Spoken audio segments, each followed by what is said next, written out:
de l'esclavage des nègres.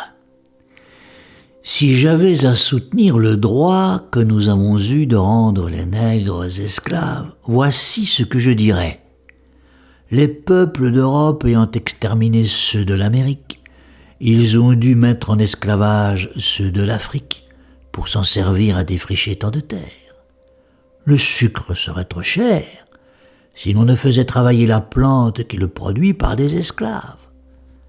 Ceux dont il s'agit sont noirs depuis les pieds jusqu'à la tête, et ils ont le nez si écrasé qu'il est presque impossible de les plaindre. On ne peut se mettre dans l'esprit que Dieu, qui est un être très sage, ait mis une âme, surtout une âme bonne, dans un corps tout noir. Il est si naturel de penser que c'est la couleur qui constitue l'essence de l'humanité, que les peuples d'Asie qui font des eunuques privent toujours les Noirs du rapport qu'ils ont avec nous d'une manière plus marquée. On peut juger de la couleur de la peau par celle des cheveux, qui, chez les Égyptiens, les meilleurs philosophes du monde, étaient d'une si grande conséquence qu'ils faisaient mourir tous les hommes roux qui leur tombaient entre les mains.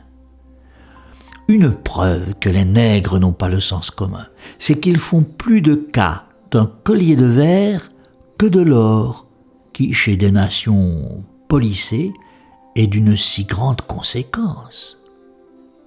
Il est impossible que nous supposions que ces gens-là soient des hommes, parce que si nous les supposions des hommes, on commencerait à croire que nous ne sommes pas nous-mêmes chrétiens. Des petits esprits exagèrent trop l'injustice que l'on fait aux Africains. Car si elle était telle qu'ils le disent, ne serait-il pas venu de la tête des princes d'Europe, qui font entre eux tant de conventions inutiles, d'en faire une générale en faveur de la miséricorde et de la pitié?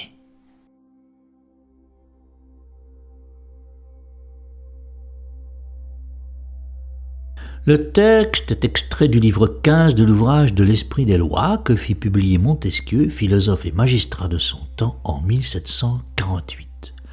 Dans cet ouvrage, l'auteur, qui avait beaucoup voyagé, s'interroge sur les sociétés, les régimes, les lois et coutumes de son temps. C'est un penseur épris de liberté, qui réprouve les lois autoritaires et les violences, dont font partie à ses yeux les guerres, la torture et bien sûr l'esclavage, encore pratiqué alors, sans exception dans le monde entier. Rappelons que l'esclavage posait la question depuis l'Antiquité et que toutes les religions, loin de le combattre, l'avaient laissé prospérer. À la fin du Moyen-Âge, après qu'on ait décidé que les Indiens d'Amérique, catalogués comme humains, ne pouvaient être asservis, on décida que les Africains, par contre, pouvaient l'être. Un commerce négrier s'établit alors entre les Amériques et l'Afrique, souvent par l'entremise de trafiquants européens de toute nationalité. On estime à 12 millions le nombre d'Africains transplantés de force vers le Nouveau Monde, principalement au XVIIIe siècle. Il faut ajouter à cela le trafic d'esclaves entre nations africaines, soit 14 millions de déportés, et surtout la traite arabo-islamique, qui dura 13 siècles et a servi 17 millions de personnes. L'interrogation de Montesquieu porte donc sur un sujet crucial qui divisait l'opinion de son temps et la divisa longtemps par la suite. Notre philosophe n'attaque pas frontalement l'institution de l'esclavage, mais prend une position ironique, fait semblant d'être en faveur de l'esclavage et développe maladroitement 9 arguments dont on voit bien, par le simple bon sens, qu'aucun ne tient debout. Dans la suite du questionnement des Lumières, comme chez Montesquieu, un mouvement abolitionniste voit le jour en Europe à la fin du XVIIIe siècle. Le premier pays à interdire l'esclavage fut le Portugal en 1761, soit 13 ans après notre texte. Puis ce fut la France de la Révolution en 1794. Toutefois, Napoléon rétablit l'esclavage en 1802 et il faudra un autre décret d'abolition en France en 1848. Il y a bientôt 180 ans.